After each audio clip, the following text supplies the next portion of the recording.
You want to be very careful about doing large-scale experimentation with large-scale systems, because the probability that if you implement a scheme in a large-scale social system, that scheme will have the result you intended is negligible. What will happen will be something that you don't intend, and even worse, something that works at counter purposes to your original intent. And that makes sense, because if you have a very, very complex system and you perturb it, the probability that you can predict the consequence of the perturbation is extraordinarily low, obviously. If the system works, though, you think you understand it because it works. And so you think it's simpler than it actually is. And so then you think that your model of it is correct. And then you think that your manipulation of the model, which produces the outcome you model, will be the outcome that's actually produced in the world. And that doesn't work at all. I thought about that an awful lot, thinking about how to remediate social systems, because obviously they need careful attention and adjustment. And it struck me that the proper strategy for implementing social change is to stay within your domain of competence. And that requires humility, which is a virtue that is never promoted in modern culture, I would say. It's a virtue that you can hardly even talk about. But humility means you're probably not as smart as you think you are, and you should be careful. And so then the question might be, well, okay, you should be careful, but perhaps you still want to do good, or you want to make some positive changes. How can you be careful and do good? And then I would say, well, you try not to step outside of the boundaries of your competence, and you start small. And you start with things that you actually could adjust, that you actually do understand, that you actually could fix. So there's probably things about you that you could fix, right? Things that you know that aren't right. Not anyone else's opinion, your own opinion, that aren't right. You can fix them. Maybe there's some things that you could adjust in your family. Well, that gets hard. You have to have your act together a lot before you can start to adjust your family, because things can kick back on you really hard. And you think, well, it's hard to put yourself together. It's really hard to put your family together. Why the hell do you think you can put the world together? Because obviously the world is more complicated than you and your family. If you're stymied in your attempts even to set your own house in order, which of course you are, then you would think that what that would do would be to make you very, very leery about announcing your broad-scale plans for social revolution.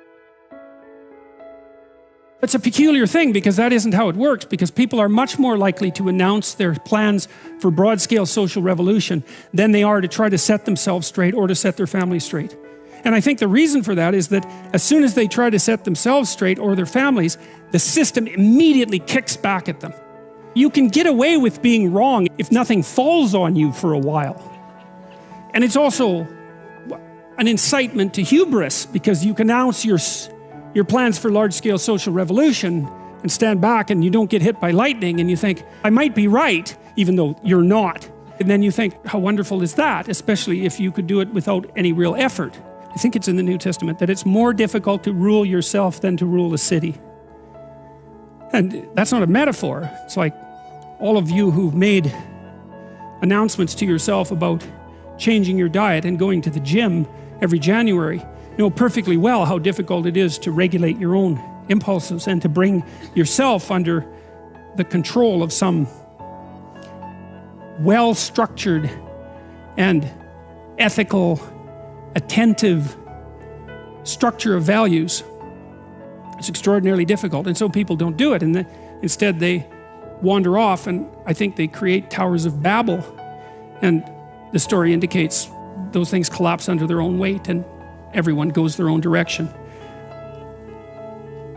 There's something about the flood story and also the Tower of Babel. I think they outline the two fundamental dangers that beset mankind. One is the probability that blindness and sin will produce a natural catastrophe or entice one.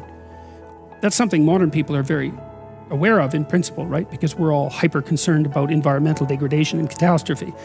And so that's the continual reactivation of an archetypal idea in our unconscious minds, that there's something about the way we're living that's unsustainable and that will create a catastrophe. It's so interesting because people believe that firmly and deeply, but they don't see the relationship between that and the archetypal stories.